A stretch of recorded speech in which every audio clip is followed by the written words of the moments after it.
Bienvenidos al podcast Palabra Viva, Comunidad Cristiana.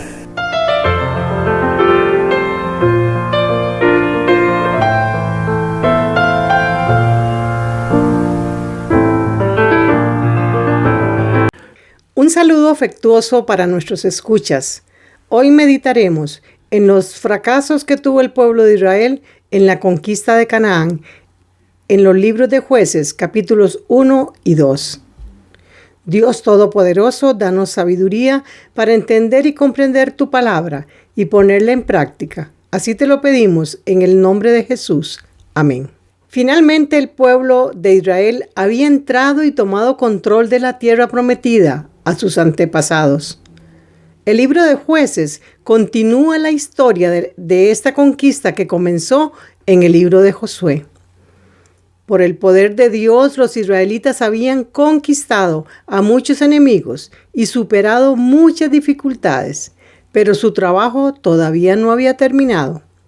Habían enfrentado con éxito retos políticos y militares, pero enfrentar los retos espirituales era aún más difícil.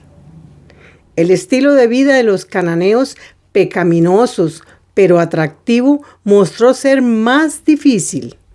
El estilo de vida de los cananeos, pecaminoso pero atractivo, mostró ser más peligroso que su fuerza militar. Los israelitas cedieron ante la presión y comprometieron su fe. Si intentamos enfrentar los retos de la vida solo con esfuerzo humano, encontraremos que las tentaciones y las presiones que nos rodean son demasiado fuertes para resistirlas. La historia de Israel habría sido muy diferente si hubieran permanecido unidos. Ahí tenían que, cada uno por aparte, empezar a tomar posesión de lo que Dios les había dado. Ahora, en el Nuevo Testamento también nos previene del peligro que acarrean las divisiones en la iglesia de Cristo.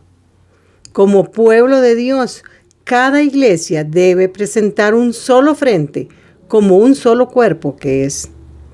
Israel habría sido invencible y la iglesia lo sería, estando unida, dependiendo completamente de Dios. El líder es imprescindible. En los versículos del 1 al 3 del capítulo 1, revelan la importancia de que haya un líder que guíe, administre, corrija e inspire al pueblo. Primero fue Moisés, después Josué. Pero a raíz de la muerte de Josué, el pueblo todavía tenía la buena costumbre de consultar a Jehová antes de emprender una acción de gran importancia. También revela el espíritu de cooperación que prevalecía entre las tribus, reconociéndose como tribus hermanas. Leo para ustedes el primer versículo de este capítulo. Aconteció después de la muerte de Josué que los hijos de Israel hicieron esta consulta al Señor y le preguntan: ¿quién de nosotros subirá primero a pelear contra los cananeos? Preguntaron al Señor lo que debían hacer y quién subiría por ellos contra los enemigos, los cananeos. Pero los cananeos estaban bien atrincherados en la tierra, por eso los israelitas no lograron expulsarlos. Como una espina clavada en su costado, constituyeron un pesar y un dolor permanente para Israel durante los reinos de Saúl y David. Veamos lo que nos dice el verso 2. El Señor les respondió: Judá subirá, porque yo he entregado la tierra en sus manos.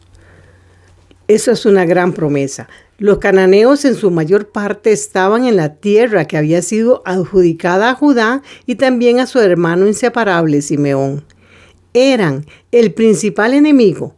Ahora, ¿qué nos dice el verso 3? Judá dijo a su hermano Simeón: sube conmigo al territorio que se me ha adjudicado y peleemos contra el cananeo, y yo también iré contigo al tuyo. Y Simeón fue con él.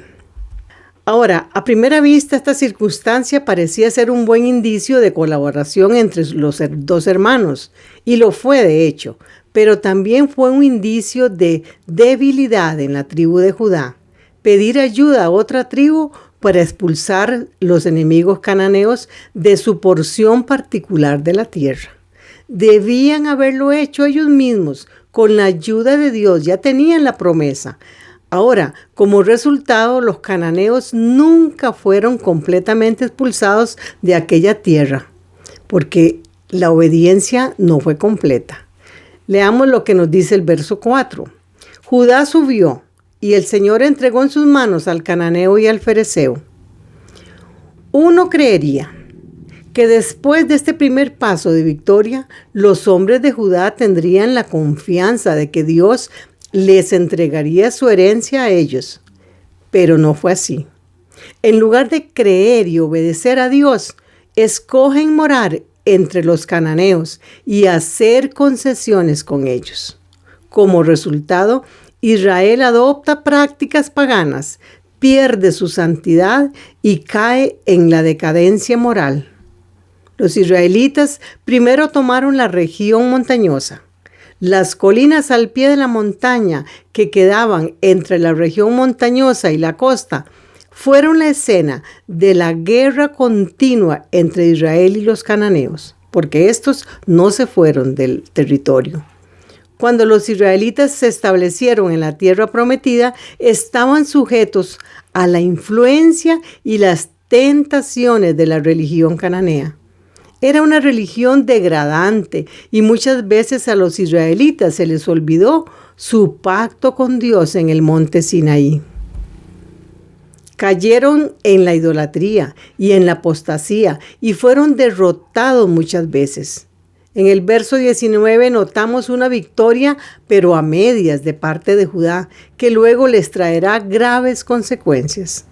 Dice así: y Jehová estaba con Judá, quien expulsó a los de las montañas, pero no pudo expulsar a los que habitaban en los llanos, los cuales tenían carros de hierro. Judá fracasa en echar fuera a los moradores de los llanos al sentirse intimidados por sus carros de hierro, el armamento más sofisticado de aquella época, y se enfocan más en las cosas visibles que en Dios. Debemos tener presente que solo cuando miramos y actuamos con fe, se cumplen las promesas de Dios en nuestra vida. Y cuando convivimos y compartimos con el enemigo, estamos expuestos a que seamos sometidos a sus costumbres y perdamos comunión con Dios.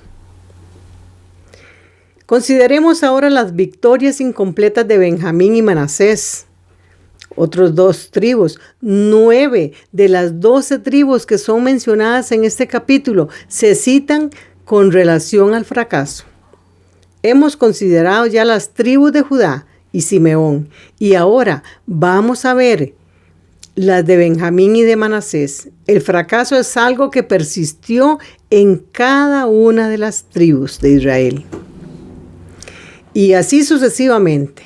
Si usted lee los versículos del capítulo 1, del 31 al 34, verás que otras tribus fracasaron de la misma manera. Y pensar que esta era la tierra que Dios les había entregado. Sin embargo, parece que ninguna tribu fue capaz de tomar posesión total de la tierra provista por Dios. La extensión de la conquista que se inicia con el éxito de Judá termina con el fracaso de la tribu de Dan. La decadencia espiritual comienza con una pequeña concesión. Jueces capítulo 2. Resumo el contenido de este capítulo. Un ángel reprochó al pueblo su desobediencia. También se destacó la perversidad de la nueva generación, así como el furor y la misericordia de Dios. Y los cananeos fueron dejados en la tierra para probar a Israel. El capítulo 2 es un informe sobre la triste condición del pueblo, la cual requirió que se levantaran los jueces para libertarlos. Este capítulo bosqueja todo el libro y la filosofía de Dios en la historia humana. Leamos los primeros 3 versículos del capítulo 2. Dice así: el ángel del Señor subió de Gilgal a Boquín y dijo: yo os saqué de Egipto y os he traído a la tierra que prometí a vuestros padres cuando les dije, no invalidaré jamás mi pacto con vosotros, con tal que no hagan pacto con los habitantes de esta tierra, cuyos altares deben derribar, pero vosotros no atendisteis a mi voz. ¿Por qué habéis hecho esto? Por tanto, yo también digo, no los echaré de delante de vosotros, sino que serán azotes para vuestros costados, y sus dioses les serán por tropezadero. Dios apareció en una forma que podía ser percibida por los sentidos humanos. Era el gran ángel del pacto, el Verbo, el Hijo de Dios, quien habló con su autoridad divina, como Jehová de los ejércitos, y que ahora los llama a rendir cuentas de su desobediencia. Aunque Él siempre había suplido las necesidades de su pueblo, ellos no habían obedecido a su voz. Dios había sido fiel a su pacto, pero Israel no había sido fiel. Este fue el principio del ciclo histórico de Israel, en el cual repitieron el mismo fastidioso recorrido de los siguientes eventos. Veamos. Primero abandonan a Dios, caen en el pecado, son esclavizados por el enemigo y luego claman a Dios y vuelven a Dios en arrepentimiento, pero son liberados por los jueces nombrados por Dios y restauran la obediencia a Dios. Pero en el verso 16 nos dice que Dios levantó a jueces. Leamos, el Señor levantó a jueces que los liberaran de manos de quienes los despojaban. El libro de Jueces registra un sinnúmero de instancias donde Dios permitió que su pueblo fuera oprimido para que así se arrepintiera de sus pecados y regresaran a Él. Demasiado a menudo la gente quiere que Dios cumpla sus promesas mientras se excusan de sus propias responsabilidades. Antes de reclamar las promesas de Dios, pregúntese, ¿he hecho mi parte? El pueblo de Israel sabía que había pecado y lloraron en alta voz, reaccionando con profundo dolor, porque tenemos la tendencia a pecar. El arrepentimiento es la justa medida de nuestra sensibilidad espiritual. Arrepentirse es pedirle a Dios que nos perdone y luego abandonar nuestros caminos pecaminosos.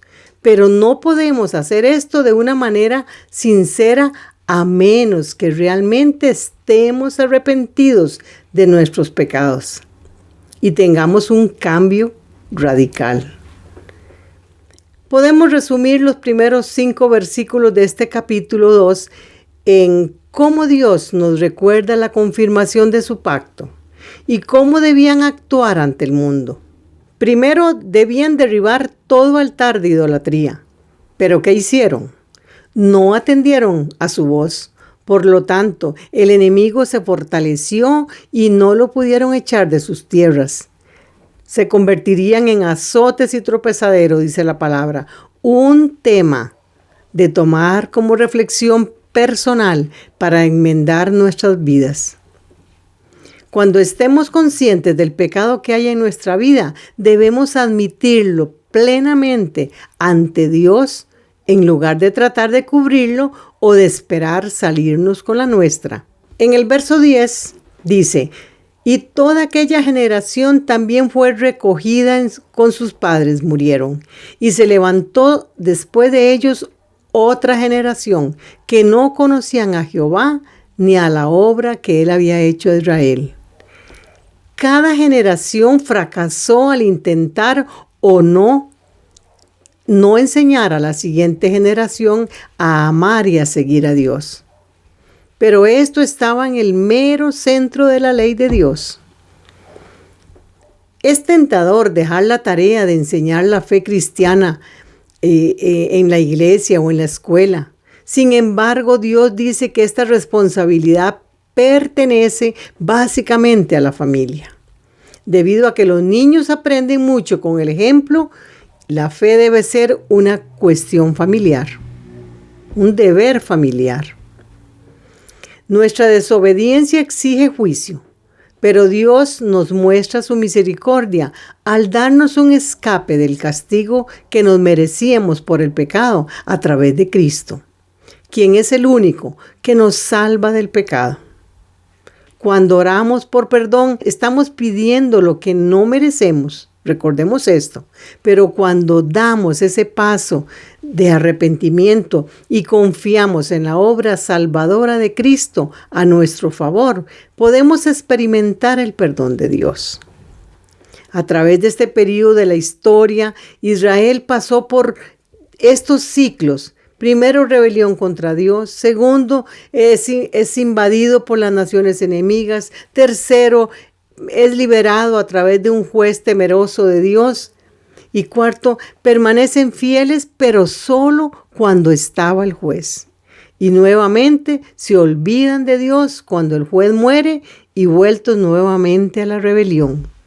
Nosotros tendemos a seguir este mismo patrón que siguió Israel. Por eso el libro de Jueces es un libro actual también. Permanecemos leales a Dios mientras estamos cerca de los que lo siguen, pero cuando quedamos solos, aumenta la presión para alejarnos de Él. Decídase a permanecer fiel a Dios a pesar de las situaciones difíciles que encuentres, aún sin la guianza de tu líder o de tu mentor. No es fácil enfrentarse ante las presiones del mundo. Sin embargo, amado amigo y amiga que nos escuchas, aferrémonos a Dios, reconociendo que nos equivocamos y pidamos a Él misericordia para el oportuno socorro y volvámonos a Cristo, que solo en Él hay salvación y vida eterna. Ha sido un gusto para mí poder guiarles en esta síntesis de la palabra. Soy Cecilia Alpizar desde Santa María de Dota, San José, Costa Rica, América Central. Muchas gracias por escuchar. Recuerde escribirnos al correo palabravivacomunidadcristiana@gmail.com.